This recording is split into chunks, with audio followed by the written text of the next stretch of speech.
Littérature, théâtre, musique, beaux-arts. Des débats, des chroniques, des portraits et des interviews. Algérie Culture, les voix de la différence.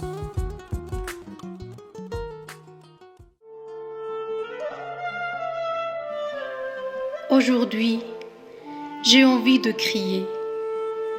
Mes mots sont comme des braises. Ils me brûlent la bouche. Je ne peux pas continuer de les ressasser. Il faut que je les crache. Ce matin, après plusieurs années, j'ai enfin osé regarder mes papiers.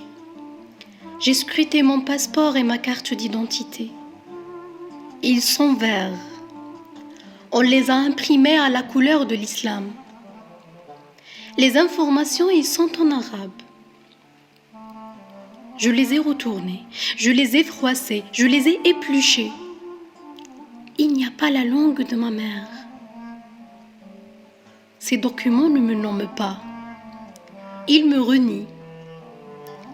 Les autorités ont fait de moi ce que je n'ai jamais été. En kabyle, la carte d'identité s'appelle Nekwa. Autrement dit, celui qui est sur ce document, c'est moi. Or, il n'y a pas moi. Dans les documents officiels algériens, il y a l'autre, il y a le déni, il y a le faux, il y a l'absurde. Le berbère est la version moderne de l'indigène. Pour exister, il doit brandir les couleurs de ses maîtres. L'Afrique a perdu son nord, a dit le poète. Le nord se cherche. Il a les pieds en Afrique et la tête en Orient. On l'appelle le Maghreb, parfois le Maghreb arabe. Et à chaque fois que quelqu'un prononce cette appellation, il plante un couteau dans la poitrine d'un enfant amazigh. L'Algérie est sustentée en mensonge identitaire. Le mensonge identitaire a engendré l'amnésie. L'amnésie a enfanté la haine de soi. La haine de soi a nourri le complexe du colonisé. Le complexe du colonisé a produit les hommes du ressentiment. Les hommes du ressentiment ont accouché des enfants de la violence. Qui suis-je? J'ignore ma route. Je ne connais pas ma destination. J'erre tel un somnambule, perdu dans les tourbillons du temps. Je me cherche une bouée de sauvetage. Derrière, le désert me poursuit. Devant, le froid me menace. Où est l'horizon? Où est la langue de ma mère? Où est la religion de mon père? Où est la mémoire de ma terre? Où est l'histoire de mes aïeux? Où sont leurs traces? Où sont leurs empreintes?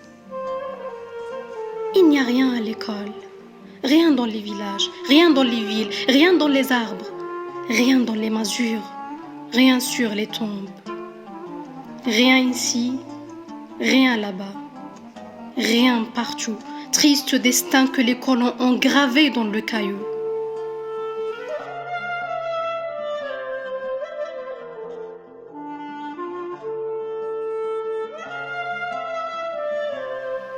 Personne ne dit la vérité.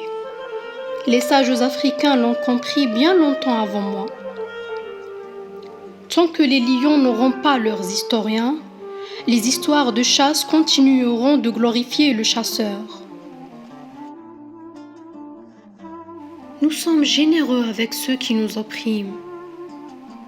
Nous n'existons qu'à travers leurs gestes. Nos rêves sont aussi grands que nos chimères. Nous souhaitons abolir les frontières, mais nous manquons de logique. L'universalisme est un luxe que les êtres enchaînés ne peuvent pas se permettre. Nous appartenons à un peuple sans voix. Notre nation est invisible. Quand comprendrons-nous que l'histoire n'est pas l'alliée des vaincus? Elle est la concubine des puissants.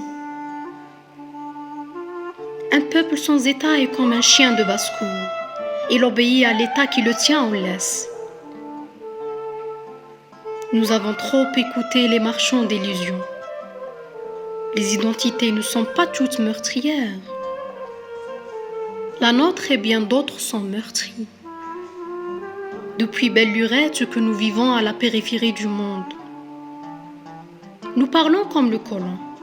Nous mangeons comme lui. Nous rions comme ses filles. Nos pommettes rugissent comme ses joues. Nous sommes son ombre. Pour avancer, nous le suivons. Pour vivre, nous le copions. Notre art est son art. Nos cauchemars sont ses hallucinations. Nous imitons ses mouvements. Nous cavalons quand il court, nous reculons quand il hésite. Il nous a légué ses habits. Il a trouvé des savates à nos pieds. Nous réagissons quand il nous agresse. Nous nous recroquevillons lorsqu'il nous aiguillonne. C'est lui qui impose les lois. Il est à la manœuvre, nous sommes à la remorque. Nos pas sont rythmés par la cadence de son cœur. Il nous a façonnés avec son moule. Nous sommes les enfants illégitimes de sa civilisation. Nous ne valons pas cher. Nous sommes ses déchets. Il nous a sacrifiés sur l'autel de sa rapacité.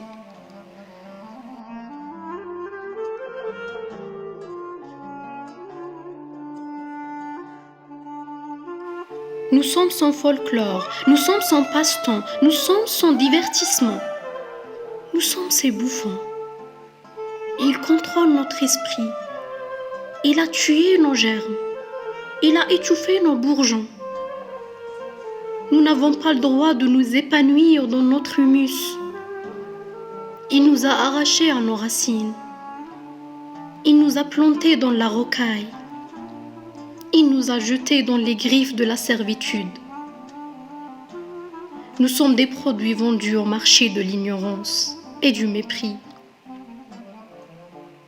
Une fois consommés, nous serons jetés dans le dépotoir de l'histoire. Lorsque je suis née, on m'a collé l'étiquette arabe. À ma mort, je serai enterrée musulman. Mon acte de naissance est un acte de décès. Je n'existe pas, ni dans la vie, ni dans la mort. Je suis une odeur, je suis une rumeur, je suis le murmure d'un oiseau étranger. Je suis le bruissement du vent. Je suis perdu. J'appartiens à un peuple renié, spolié de ses terres et de ses droits. Je suis relégué au rang d'administré. L'histoire m'a tendu un double piège.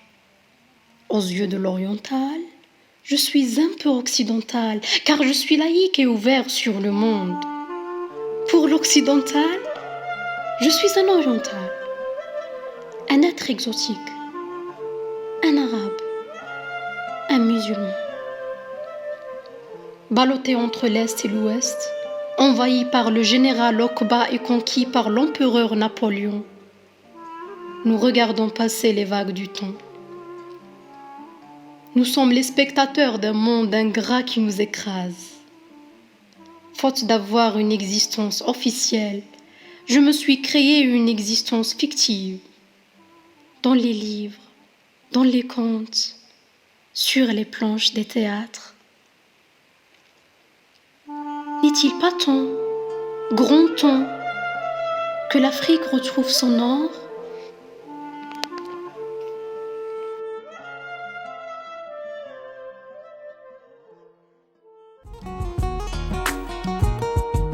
Littérature, théâtre, musique, beaux-arts.